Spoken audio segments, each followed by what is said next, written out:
सभी भाई बहनों को जय मसीह की।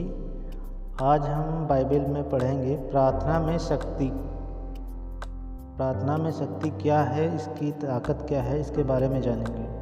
आइए वचन में चलते हैं। भजन संहिता 5:1 में लिखा है, यहोवा मेरे वचनों पर कान लगा।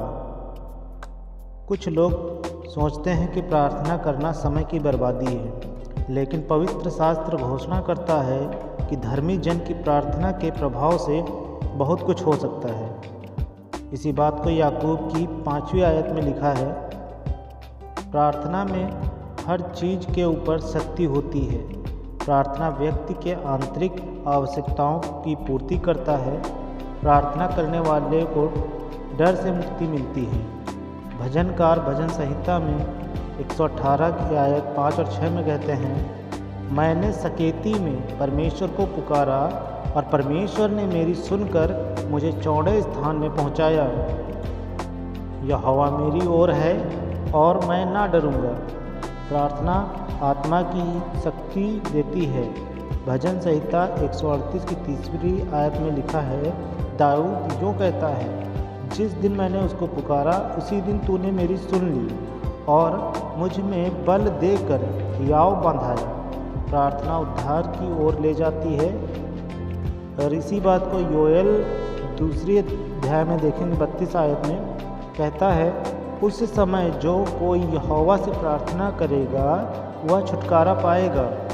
प्रार्थना इनाम देती है। और मत्ती की 6 अध्याय में 6 आयत में लिखा है, यीशु ने कहा, परंतु जब तू प्रार्थना करे तो अपनी कोठरी में जा और द्वार बंद करके अपने पिता से जो गुप्त में है प्रार्थना कर, तब तेरा पिता जो गुप्त में देखता है तुझे प्रतिफल देगा। प्रार्थना आनंद की परिपूर्णता देती है। यूहन्ना 16:23 में यीशु कहते हैं, यदि पिता से कुछ भी मांगोगे तो वह मेरे नाम से तुम्हें देगा।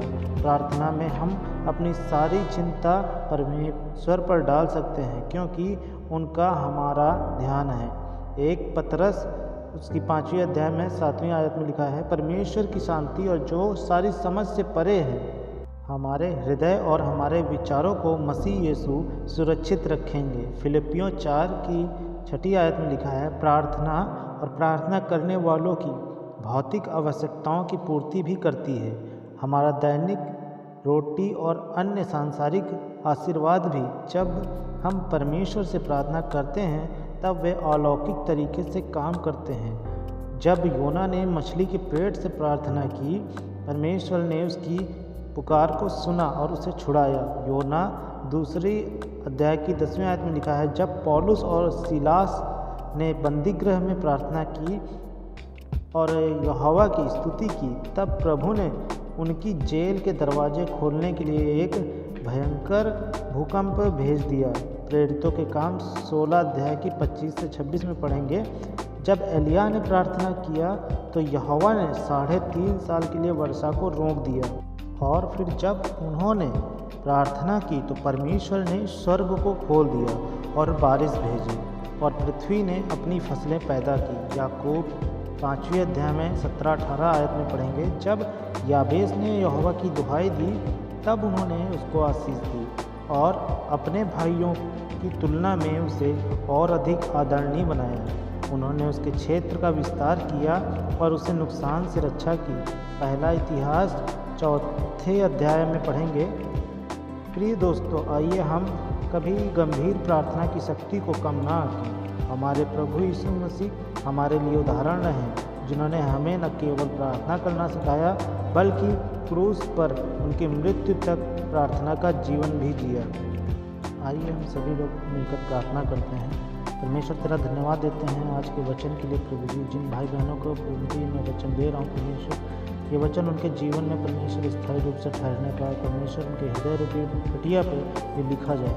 प्रभु जी हम तेरा धन्यवाद देते हैं परमेश्वर। हे प्रभु, मुझे यह नहीं सोचना चाहिए कि प्रार्थना समय की बर्बादी है। मुझे महसूस करने दीजिए कि यह आपकी उपस्थिति में बुद्धिमानी से निवेश किया गया समय है, जिसके लिए मैं आपसे इनाम प्राप्त करूंगा। प्रार्थना की आत्मा मुझ में प्रबल हो।